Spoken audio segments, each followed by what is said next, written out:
حلقہ NA92 تین صوبائی حلقوں PP 91, 92 اور 93 پر مشتمل ہے، جس میں ضلعی صدر مقام اور منکیرہ تحصیل شامل ہے۔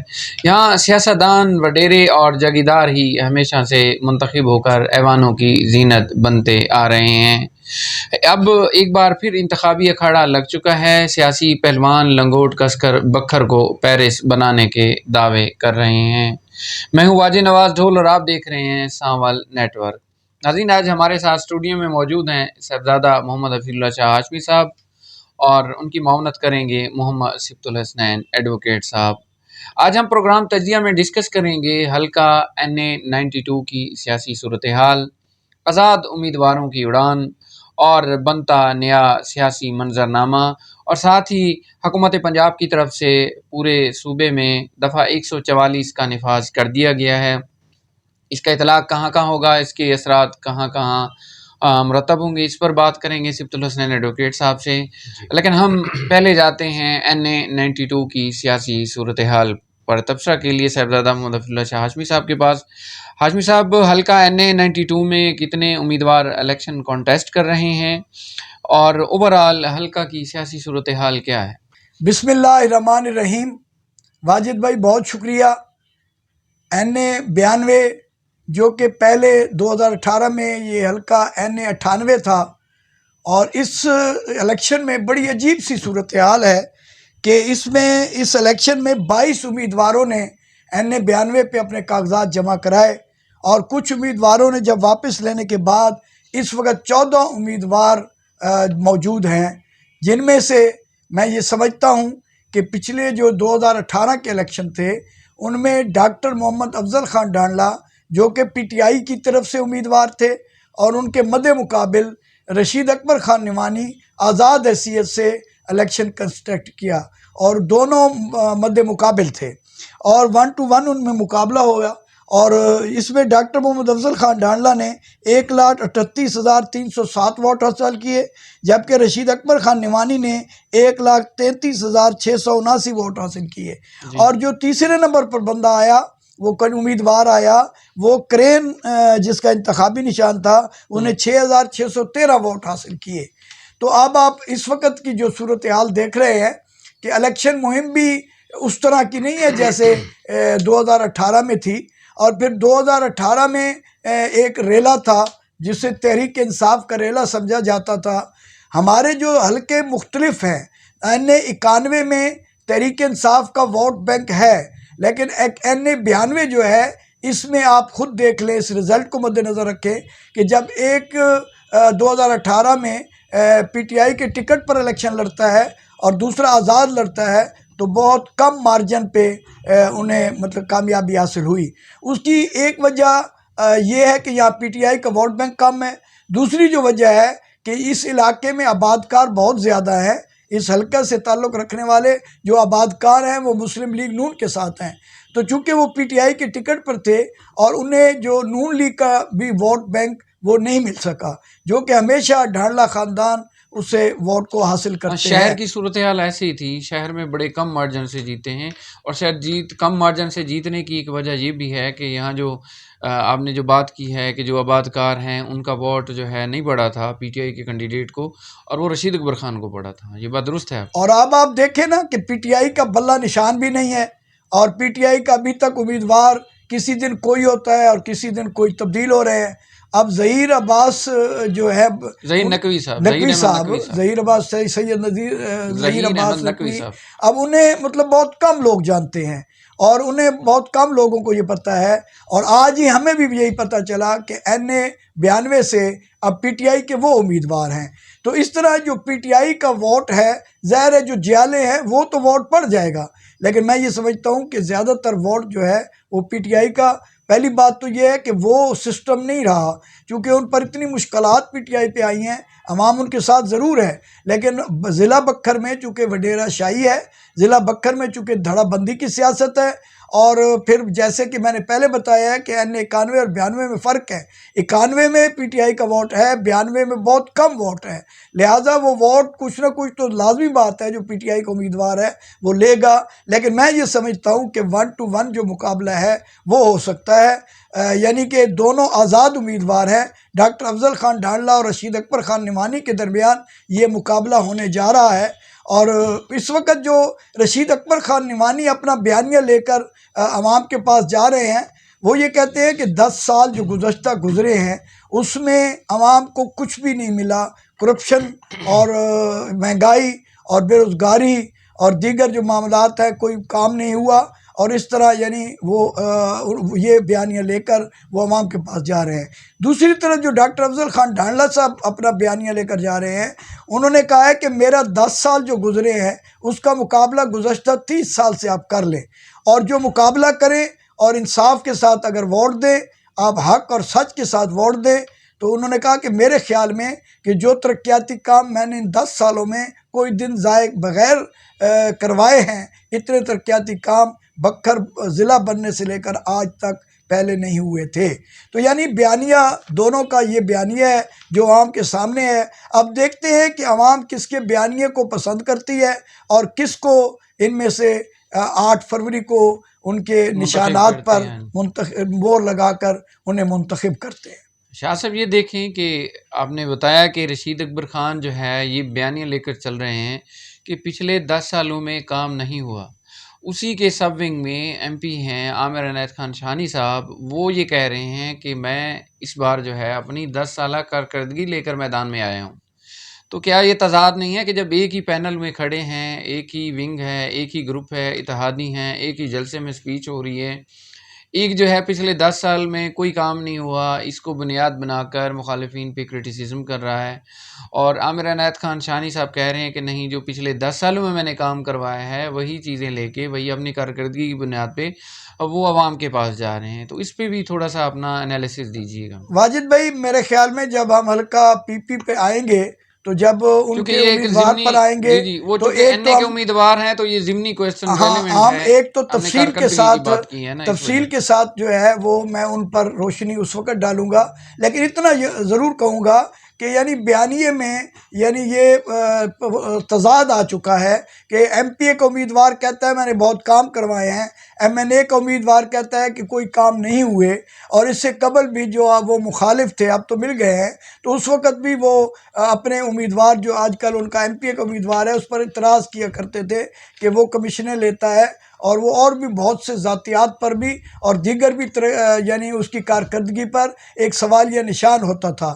تو اب یہ عوام نے دیکھنا ہے کہ کیا ان کا جو اتحاد ہے وہ کتنا کامیاب ہوتا ہے اور کتنا ووٹ اس کی وجہ سے یعنی اس کے کاموں کی وجہ سے رشید اکبر خان کو جاتا ہے اور کیا پوزیشن رہتی ہے.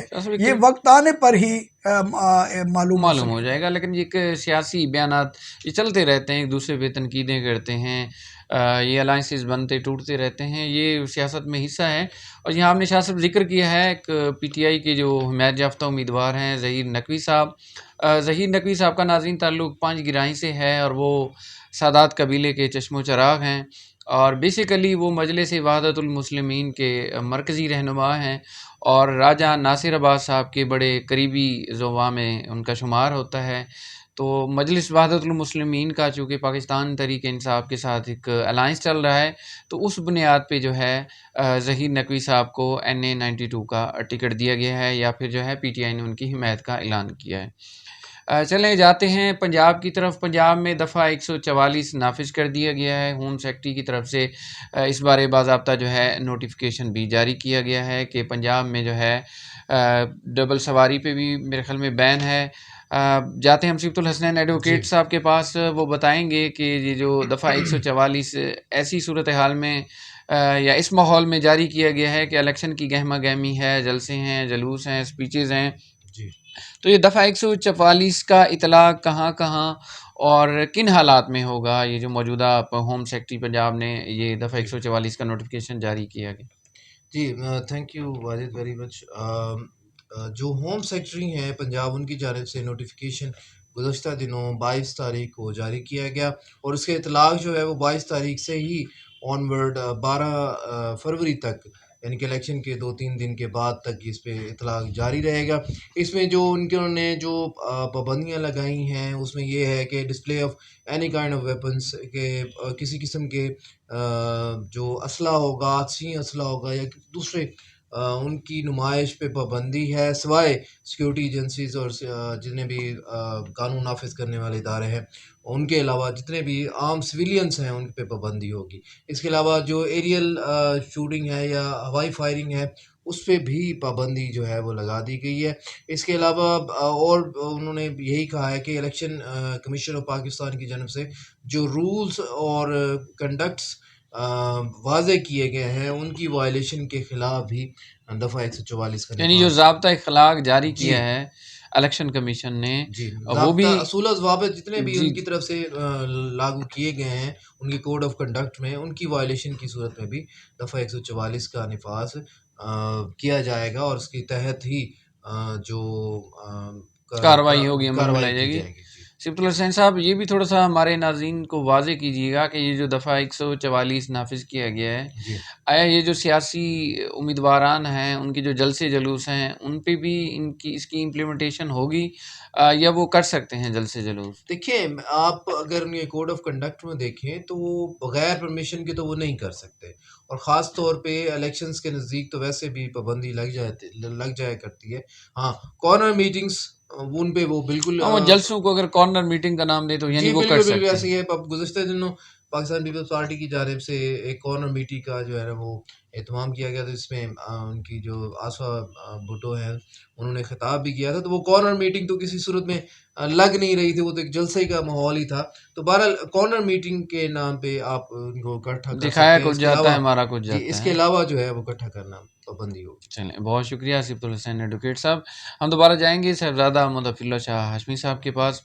ہاشمی صاحب، اس وقت ملک میں 65% جو قومی اسمبلی کے امیدواران ہیں وہ آزاد حیثیت سے الیکشن کانٹیسٹ کر رہے ہیں، اور بکھر میں دیکھیں تو NA-92 میں جو بڑے تگڑے امیدوار ہیں ڈاکٹر محمد افضل خان ڈھانڈلہ صاحب اور رشید اکبر خان نوانی صاحب، تو وہ بھی آزاد حیثیت سے الیکشن کانٹیسٹ کر رہے ہیں۔ بطور سینئر اینالسٹ آپ کیا سیاسی منظرنامہ بنتا دیکھ رہے ہیں کہ اتنے بڑے آزاد امیدواروں کا آ جانا، اور آگے صورتحال بنتی کہ آپ لاہور میں بھی رہے ہیں، آپ کے سیاسی جماعتوں سے بھی مراسم جو لیڈران ہیں ان کے انٹرویوز بھی کرتے رہے ہیں، اور آپ کا سیاسی ایکسپیرینس بھی ہے، تو یہ سیاسی منظرنامہ کس طرف جاتا آپ کو دکھائی دے رہا ہے؟ واجد بھائی، بہت اہم سوال آپ نے کیا ہے۔ میں یہ سمجھتا ہوں کہ میرا جو تجربہ کہتا ہے اور تجزیہ کہتا ہے اور ریسورس کہتے ہیں، یعنی 1985 سے لے کر آج تک یہ الیکشن میں نے دیکھے ہیں، اور ان کے پروسیس سے یعنی میں دیکھتا رہا ہوں۔ میں یہ سمجھتا ہوں کہ یہ جو آزاد الیکشن لڑتے ہیں، بہت کم ایسے ممبران اسمبلی ہوتے ہیں جو آزاد الیکشن لڑنے کے بعد آزاد ہی رہتے ہیں۔ زیادہ تر انہیں 3 دن جو الیکشن کمیشن کی طرف سے دیے جاتے ہیں کہ وہ کوئی جماعت اگر جوائن کرنا چاہیں تو جوائن کر سکتے ہیں، تو چونکہ اس کے بعد انہوں نے وہ مخصوص نشستیں بھی کاؤنٹ کرنی ہوتی ہیں، تو وہ اس لیے 3 دن ہوتے ہیں۔ تو 3 دنوں میں وہ اکثر جماعتوں کو یعنی شمولیت اختیار کر لیتے ہیں، ان کے فارم پر کر دیتے ہیں۔ تو جو زیادہ تر پنجاب کی صورتحال ہے اس میں آزاد لوگ جو ہے وہ اقتدار کی طرف ہی جاتے ہیں۔ جس طرف اقتدار بن رہا ہوتا ہے، یعنی جو یعنی وزیر اعظم یا وزیر اعلیٰ یا ان کرسیوں پر برجمان ہونے والے ہوتے ہیں، یہ انہی جماعتوں کا ساتھ دیتے ہیں۔ اور آپ 2018 کا اگر یعنی الیکشن دیکھ لیں تو اس الیکشن میں بھی جنوبی پنجاب سے زیادہ تر جو لوگ ہیں وہ آزاد حیثیت سے کامیاب ہوئے تھے، اور ملک بھر میں جو بھی آزاد تھے تو انہیں ایک جہاز کے ذریعے، ہیلی کاپٹر کے ذریعے انہیں اٹھا کر بنی گالہ لے جایا جاتا تھا، اور اس طرح وہ حکومت بنوائی گئی۔